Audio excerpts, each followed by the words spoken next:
My name is Danny Reeves. I am from Hershey, Pennsylvania. I'm a politics and communications double major, and I'm a senior. Most people know me as the student body president here at Wake. Hi, my name is Ludana Bay. I'm a junior. My majors are psychology and Spanish with a minor in chemistry.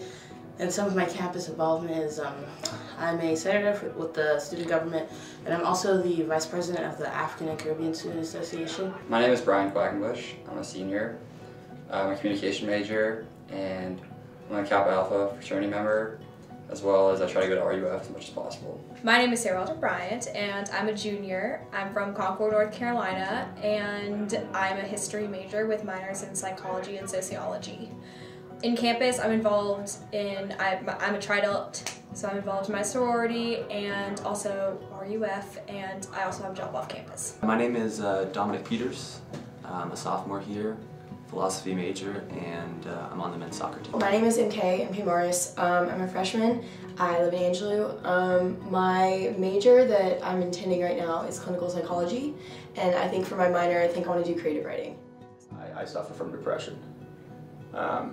It's really hard at times because people see me as someone that's, student body president put together, even though most of my friends would probably say that I'm not very put together. I used to be this person also in my sophomore year, especially in my spring semester. That's when my mental health really started to kind of deteriorate, and I needed to focus on it. Thought drugs were no big deal, right? Like you could just do them and be a momentary thing, but for me, marijuana became a real problem in terms of my mental health. I developed a condition called psychosis. More recently, I was diagnosed with dysthymia, which is chronic low-grade depression. I have generalized anxiety disorder and chronic depression, and I was diagnosed with that coming into campus. I'm definitely on the higher end of the mood spectrum. I suffer from bipolar 2, I have severe panic disorder, OCD, generalized anxiety, and things like that. They all kind of come together and it creates a lot of noise in my head. I went to Australia for abroad, and I have never felt more isolated than when I did there, and I felt really alone. My family was on the other side of the world. All of my best friends were in Florence.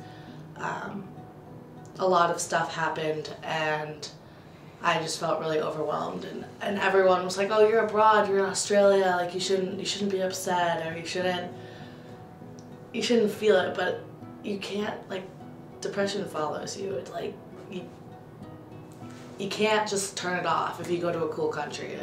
It sticks with you. I remember talking to my friends on campus about it, and some of them were really confused, some of them were really they were all really supportive, but some of them who hadn't struggled with mental illness were a little more confused and had more questions. And I just realized, it was in that moment that I realized that so many people don't talk about mental illness, and there's such a stigma around it, and it's so frustrating because the moments that you need people the most are the moments that it's hard to describe what you're going through.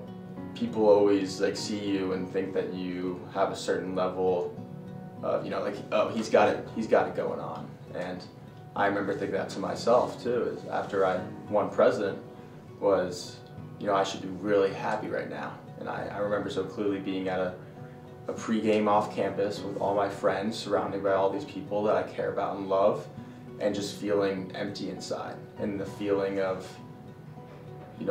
what is going on? Why am I like this? Why am I not happy? And I think that's the most important thing, is when you're dealing with issues, to find people who can support you.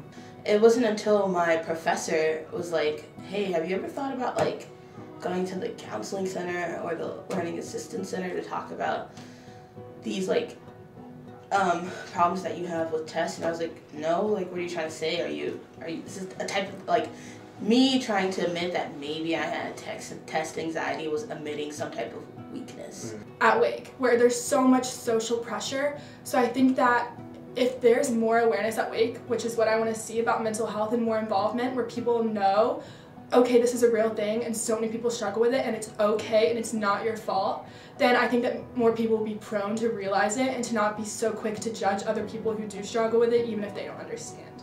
And I just wish this university, I wish the people at this campus would look at ourselves and look at each other and say, you know, it's okay to not be okay.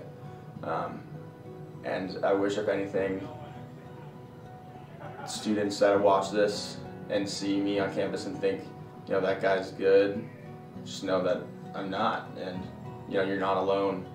Assumptions can be killer, and sometimes being in silence leads to assumptions, but you don't really know what's going on in someone's head, and that's just, you know, everyone's a work in progress. You got to give someone the benefit of the doubt, and it's, you know, not just, for example, if you're on the road and you know, someone cuss in front of you, you never know, they could be having a horrible day, and that goes for people around campus. Just going up to someone and saying, like, hey man, how are you really doing? You know, it makes, like, showing that you really genuinely care. I think that's just, you know, people appreciate that beyond measure. You know, that stuff transcends mental health issues, and that's how you win. Just be there for the other.